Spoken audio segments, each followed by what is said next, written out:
మనుగడకోటి అలలుగొందు వరదల వేగాన పడిలేచు అలలకు తీపి కలలకు లేని అలసట నీకేలా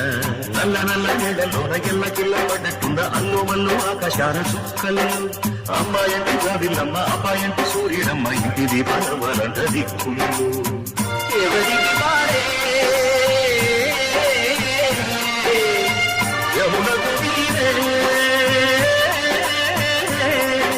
రేవు నీరు బావదంట బావతోడు రేవులంట పంచుకుంటే గోరువంత బాలగాని గోపురానికి స్వరాల గడగడ గంటలే మూగనేదా గోపురాలు నుంచి గోపురాలు